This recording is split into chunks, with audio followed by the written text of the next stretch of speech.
एक बार भगवान बुद्ध जेतवन विहार में रह रहे थे। भिक्षु चक्षुपाल भगवान से मिलने के लिए आए थे। उनके आगमन के साथ उनकी दिनचर्या, व्यवहार और गुणों की चर्चा भी हुई। भिक्षु चक्षुपाल अंधे थे। एक दिन विहार के कुछ भिक्षुओं ने कुछ मरे हुए कीड़ाहों को चक्षुपाल की कुटी के बाहर पाया और उन्होंने चक्षुपाल की निंदा करनी शुरू कर दी कि उन्होंने इन जीवित प्राणियों की हत्या की। भगवान बुद्ध ने निंदा कर रहे उन भिक्षुओं को बुलाया और पूछा कि क्या तुमने भिक्षु को कीड़े मारते हुए देखा है? उन्होंने उत्तर दिया, नहीं।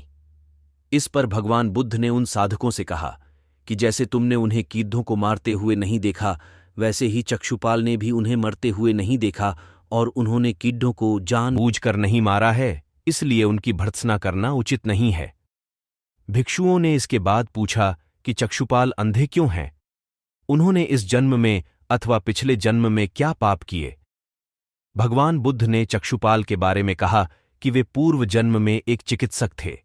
एक अंधी स्त्री ने उनसे वादा किया था कि यदि वे उसकी आंखें ठीक कर देंगे तो वह और उसका परिवार उनके दास बन जाएंगे। स्त्री की आंखें ठीक हो गईं, पर उसने दासी बनने के भय से यह मानने से इनकार कर दिया। चिकित्सक को तो पता था कि उस स्त्री की आंखें ठीक हो गई हैं।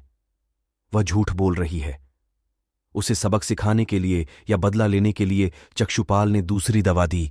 उस दवा से महिला फिर अंधी हो गई। वह कितना ही रोई पीटी, लेकिन चक्षुपाल जरा भी नहीं पसीजा।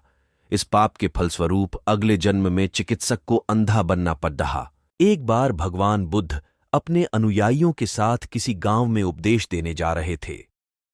उस गांव से पूर्व ही मार्ग में उन लोगों को जगह जगह बहुत सारे गड्ढे खुदे हुए मिले।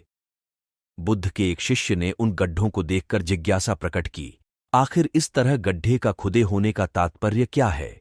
बुद्ध बोले, पानी की तलाश में किसी व्यक्ति ने इतने गड्ढे खोदे हैं। यदि वह धैर्यपूर्वक एक ही स्थान पर गड्ढे खोदता तो उसे पानी अवश्य मिल जाता, पर वह थोड़ी देर गड्ढा खोदता और पानी न मिलने पर दूसरा गड्ढा खोदना शुरू कर देता। व्यक्ति को परिश्रम करने के साथ धैर्य भी रखना चाहिए। एक बार भगवान बुद्ध भिक्षा के लिए एक किसान के यहां पहुंचे। तथागत को भिक्षा के लिए आया देखकर किसान उपेक्षा से बोला, श्रमण, मैं हल जोतता हूं और तब खाता हूं। तुम्हें भी हल जोतना और बीज बोना चाहिए और तब खाना खाना चाहिए। बुद्ध ने कहा, महाराज, मैं भी खेती ही करता हूं।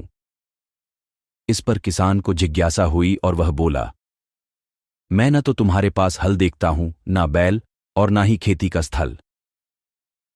तब आप कैसे कहते हैं कि आप भी खेती ही करते हो? आप कृपया अपनी खेती के संबंध में समझाइए। बुद्ध ने कहा, महाराज, मेरे पास श्रद्धा का बीज, तपस्या रूपी वर्षा और प्रजा रूपी जोत और हल है।